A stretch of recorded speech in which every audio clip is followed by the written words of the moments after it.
Hello everyone, welcome to the channel. तो सीधे हम एपिसोड 3 की शुरुआत करते हैं। तो एपिसोड 3 की शॉट वहीं से होती है जब हमें दिखाया जाता है कि चियोल ने सेरी को गिरफ्तार कर लिया था। लेकिन तभी वहाँ पे कैप्टन री की एंट्री होती है और वो सबको वाकई बताता है कि सेरी उसकी फियांसे है। और ये सुन के तो सबके होश ही उड़ जाते हैं और सभी लोग कैप्टन री की तरफ देखने लग जाते हैं। यहाँ तक कि सेरी तक चौंक गई थी। उसे लगा नहीं था कि कैप्टन री उसे बचाने के लिए ये कहेगा। स्ट्रॉल उसे बोलता है कि चाहे वो उसके फियांसे क्यों ना हो, लेकिन उसके पास प्योंगयांग का पास होना ज़रूरी है। क्या वो उसका पास दिखा सकती है? इस पे कैप्टन री कहता है कि वो साउथ कोरिया से आई है। ये सुनकर सब लोग सेरी की तरफ ही देखने लग जाते हैं, लेकिन कैप्टन री फिर उसकी बात क्लियर करते हुए कहता है कि वो डिवीज़न 11 में काम करती है। और डिवीज़न 11 नॉर्थ कोरिया का एक ऐसा डिवीज़न था जिसमें नॉर्थ कोरिया से लोगों को साउथ कोरिया भेजा जाता है वहाँ की खबर लाने के लिए। और ये काफ़ी ज़्यादा कॉन्फिडेंशियल है, इसलिए इसके बारे में कोई बात नहीं करता। इसकी वजह से चियोल भी उससे और ज़्यादा चीज़ें नहीं पूछ पाता, क्योंकि रूल के अकॉर्डिंग डिवीज़न 11 में काम करने वाले इंसान की पहचान बताई नहीं जाती। कैप्टन री सेरी को बचा के उसे अपने घर में ले जाता है। सेरी को ये अच्छा नहीं लग रहा था कि इस कैप्टन री ने सबको ये कहा कि वो नॉर्थ कोरिया की एक जासूस है जो कि साउथ कोरिया में काम करती है, जिसपे कैप्टन री कहता है कि उसके पास और कोई ऑप्शन नहीं था और उसको बचाने का बस एक ही यही तरीका था। और इससे क्या ही फ़र्क पड़ता है, क्योंकि तुम कल रात को यहाँ से चली जाओगी और उसके बाद तुम्हारे बारे में कोई भी नहीं पूछेगा। लोग बात कर ही रहे होते तभी वहाँ बाहर कुछ औरतें आ जाती है जो कि कैप्टन री की फियांसे से मिलने आई होती है। वो सेरी से मिलती है और वहाँ से चली जाती है, लेकिन उसके ठीक पीछे उसकी बुराई कर रही होती है। और ये सब सेरी और कैप्टन री पीछे से सुन रहे होते हैं। सेरी कैप्टन री से पूछती है कि उसके जाने के बाद वो लोगों को क्या बताएगा कि उसकी फियांसे कहाँ पे गई। इस पे कैप्टन री कहता है कि वो कुछ ना कुछ बहाना बना ही लेगा, जिसपे सेरी उसे काफ़ी चीज़ समझाने लग जाती है और बेचारा कैप्टन री चुपचाप उसे सुनता रहता है। सेरी फिर कैप्टन री से पूछती है कि वो बस उसके बुक शेल्फ को देख रही थी, तभी उसे एक लेटर मिला था। क्या वो पियानो प्ले करता था? जिसपे कैप्टन री उसकी पुरानी यादें याद करने लग जाता है जिसमें वो पियानो प्ले कर रहा था। और हमें समझ में आता है कि शायद कुछ ना कुछ कैप्टन री के लाइफ में हुआ था, क्योंकि वो एक बहुत बड़ा पियानो स्टार था, लेकिन उसने अभी पियानो बजाना छोड़ दिया था। और ऐसा क्या हुआ था ये हम आगे सीरीज में पता लगेगा। फिर हमें इस सीरीज की सेकंड फीमेल लीड दिखाई जाती है जिसका नाम है सियोदान। ये काफ़ी इंपॉर्टेंट कैरेक्टर है इस सीरीज का और वो काफ़ी टाइम बाद अपने देश नॉर्थ कोरिया वापस लौटी थी। वहाँ सियोदान की मुलाकात स्योंगजुन से भी होती है जो कि नॉर्थ कोरिया में छुपने आया था। और हमें यहाँ पता चलता है कि जनरल और कोई नहीं बल्कि सियोदान का अंकल है और वो उसे एयरपोर्ट में लेने आया हुआ था। सियोदान जनरल से पूछती है कि उसकी कार कहाँ गई, जिसपे वो बताता है कि उसने उसकी कार कैप्टन री को दी है। और हमें यहाँ पता चलता है कि सियोदान और कोई नहीं बल्कि कैप्टन री की असली फियांसे है जिसके 10 साल पहले उसका रिश्ता तय हुआ था। और वो जनरल को कहती है कि मैं वो गाड़ी जाके उसके घर से ले आऊँगी, तुम चिंता मत करो। जिस पे जनरल कहता है कि तुम्हारा रिश्ता 10 साल पहले तय हुआ था और 10 साल में तो हर चीज़ बदल जाती है, तुम्हें अभी भी लगता है कैप्टन री तुम्हें फियांसी मानेगा? जिस पे सियोदान जनरल को एक गुस्से भरा लुक देती है और उससे कुछ नहीं कहती।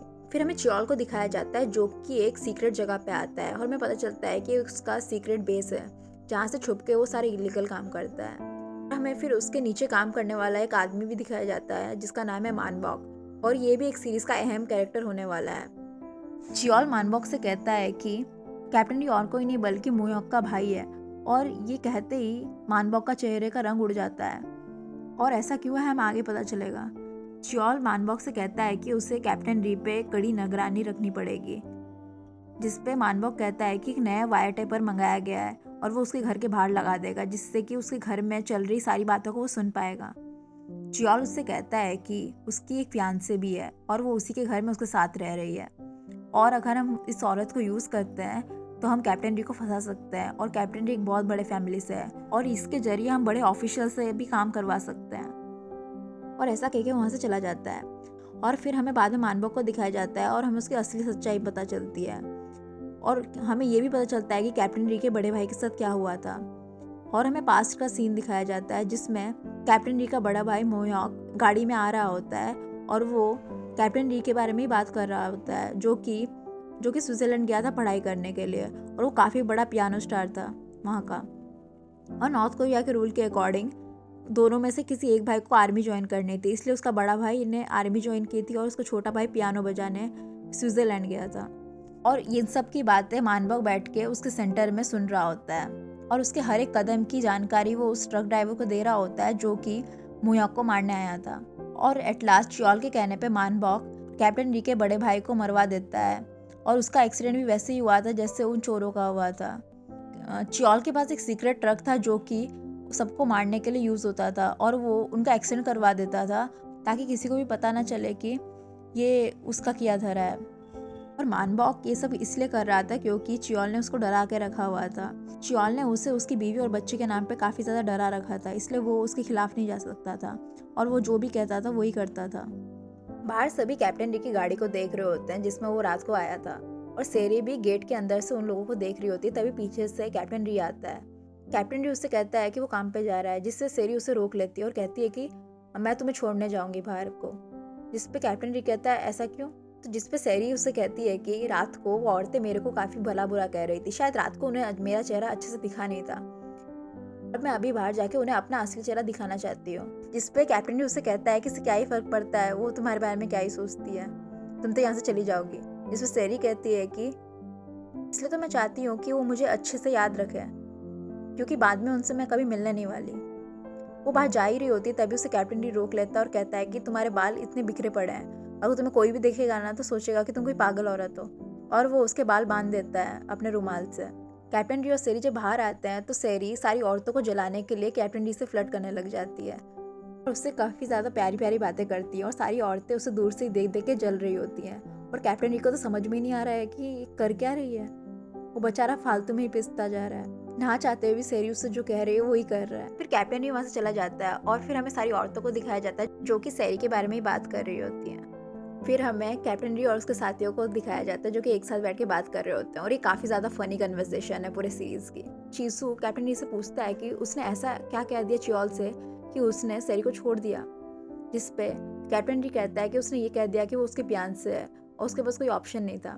इस पे म्योक कहता है कि मैंने ऐसा सेम साउथ कोरियन ड्रामा में भी देखा था। इसमें वो लोग पकड़े जाने से बचने के लिए ऐसे झूठ कह देते हैं, या तो वो एक दूसरे को हक कर देते हैं या फिर किस कर लेते हैं। जिस पे कैप्टन री उसकी बातें गौर से सुन रहा होता है। म्योक फिर सबको ये भी बताता है कि कोरियन ड्रामास में लड़का लड़की फिर एक साथ रात स्पेंड करते हैं और फिर बाद में उन्हें प्यार हो जाता है। ऐसा हो ही नहीं सकता कि वो एक दूसरे के प्यार में नहीं पड़ते। जिस पे सारे लोग कैप्टन री की तरफ ही देखने लग जाते हैं और उससे पूछते हैं कि रात को वो यहाँ पे उनके साथ क्यों नहीं आया। जिस पे कैप्टन री कहता है कि उसके बीच कुछ नहीं हुआ, वो कमरे में सोया था और सेरी बाहर नीचे फ्लोर पे सोई थी, लेकिन फिर भी सारे लोग उससे ही घूरे जा रहे थे। तब कैप्टन री म्योक को डराते हुए कहता है कि मैं देख रहा हूँ आजकल तुम काफ़ी ज़्यादा कोरियन ड्रामा देखने लगे हो। जिस पे म्योक डर जाता है और उससे माफ़ी मांगता है। कैप्टन री फिर उनके टीममेट से पूछता है कि उन्होंने सारा बंदोबस्त कर दिया है ना सेरी को रात को यहाँ से भेजने का। जिस पे चीजू कहता है कि उसने उस बोट वाले से बात कर लिया है और वो रात को 11 बजे सेरी को यहाँ से ले जाएगा। उसके बाद कैप्टन री उसके साथियों को उसके घर की तरफ भेज देता है सेरी पे नज़र रखने के लिए, क्योंकि उसको सभी औरतों ने देख लिया था और शायद वो उससे मिलने भी आएंगी, इसलिए वो उसे बचाना चाहता था। और हम यहाँ ये भी देख पाते हैं कि मुनबॉक ने कैप्टन री के घर के आसपास माइक्रोफोन लगा दिया था जिससे कि उसकी सारी बातें सुन सकता है। उसके सारे साथी फिर कैप्टन री के घर पहुंच जाते हैं और म्योक सेरी से कोरियन ड्रामास के बारे में बात ही कर रहा था। वो उससे पूछ रहा था कि स्टेयरवे टू हेवन में आगे क्या हुआ था, क्योंकि उसने पूरे एपिसोड्स नहीं देखे थे। जिसमें सेरी उससे सारी स्टोरी बता रही होती है और ये सारी बातें दूर से मुनबॉक भी सुन रहा होता है, लेकिन उसे समझ में नहीं आ रहा होता है कि ये सब दोनों क्या बात कर रहे हैं और वो उसके भी नोट्स बना रहा होता है। कैप्टन री फिर उसी एक्सीडेंट की जांच करने के लिए उसी जगह पे गया होता है और उस आदमी से पूछता है कि क्या उसने कोई अजीब सा ट्रक देखा है। जिससे वो आदमी बताता है कि उसने एक ट्रक को देखा था जो कि उस एक्सीडेंट के साइड पे ही जा रहा होता और वो उसे ये भी बताता है कि उस ट्रक के सामने एक आर्मर लगा हुआ था और कैप्टन री को यकीन हो जाता है कि इस एक्सीडेंट के पीछे ज़रूर कोई ना कोई है। चियोल फिर सियोंगजुन से मिलने आता है और हमें पता चलता है कि सियोंगजुन को नॉर्थ कोरिया में छिपाने वाला और कोई नहीं बल्कि चियोल ही है और वो ही उसे बचा रहा है। उसके बाद हमें सेरी के दूसरे भाई को दिखाया जाता है जो कि सियोंगजुन को ही हर जगह ढूंढ रहा होता है। फिर हमें सेरी के घर का नॉर्मल फैमिली ड्रामा दिखाया जाता है जहाँ के सब लोग प्रॉपर्टी के पीछे पड़े थे। सेरी की किसी को चिंता ही नहीं थी उसके बाप के अलावा। उसके दोनों भाई बस प्रॉपर्टी के पीछे थे कि कौन कौन सेरी की कंपनी का नया चेयरमैन बनेगा और सभी लोग उसके बाप को बहलाने फुसलाने की कोशिश कर रहे थे। बस सेरी को ढूंढने की बस 2 लोग कोशिश कर रहे थे, एक तो सेरी का मैनेजर और दूसरा सेरी का इंश्योरेंस एजेंट। वो दोनों ही असली तौर पे सेरी को ढूंढने की कोशिश कर रहे थे, बाकियों को तो बस पैसे की पड़ी थी।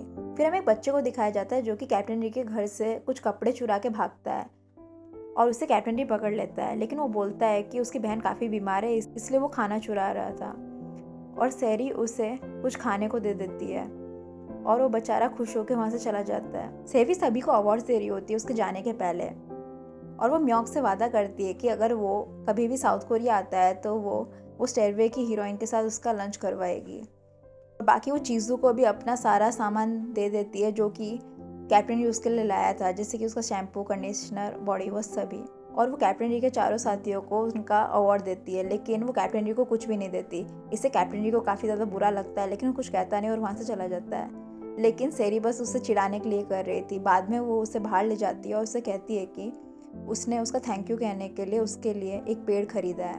वो एक टमाटर का पेड़ था, जिसे कैप्टन री कहता है कि तुमने मेरा सामान यूज़ करके ये चीज़ खरीदी है और मुझे पेड़ को पालने का कोई शौक भी नहीं है, तो ये मेरे किसी काम का नहीं है। जिस पे सेरी कहती है कि ये मैंने बहुत प्यार से तुम्हारे लिए लिया है, तुम्हें थैंक यू बोलने के लिए, और मैंने सुना है कि अगर तुम टमाटर के पेड़ को काफ़ी अच्छी अच्छी चीज़ें बोलोगे तो ये काफ़ी अच्छे टमाटर देगा, लेकिन अगर तुम इसे बुरा बोलोगे तो ये मुरझा जाएगा और वहीं मर जाएगा। इसलिए मैं चाहती हूँ कि मेरे जाने के बाद तुम इससे बातें करो और इसका ख्याल रखो और हर दिन इससे 2 अच्छी अच्छी चीज़ें बताओ। जो कि कैप्टन री को काफ़ी ज़्यादा अजीब लगता है, और जो अजीब था भी, पेड़ों से बातें। लेकिन कैप्टन री को खुशी भी होती है कि सेरी ने उसको भी गिफ्ट दिया था। और वो दिन आ ही जाता है जब सेरी को वहाँ से भागना था साउथ कोरिया जाने के लिए, और कैप्टन री के चारों साथी उसी को याद कर रहे होते हैं। हमें कैप्टन री को भी दिखाया जाता है जो कि सेरी को बोट के पास ले जाने वाला था। सेरी और कैप्टन री फिर बोट के पास पहुंच जाते हैं, और ये छोटी बोट को बीच समुद्र में बड़ी बोट से मिलना था जो कि सेरी को साउथ कोरिया ले जाएगी, और वो दोनों छोटी बोट पे बैठ के वहीं जा रहे होते हैं। सेरी को अकेले जाने में डर लग रहा था और कैप्टन री ये समझ गया था, इसलिए वो भी उसके साथ जाता है। वो दोनों फिर आखिरी बार एक दूसरे से बात कर रहे होते हैं। सेरी उससे कहती है कि उसे काफ़ी ज़्यादा खुशी है कि वो वापस जा रही है। इस पर कैप्टन री भी कहता है कि उसके घर वाले भी उसे याद कर रहे होंगे।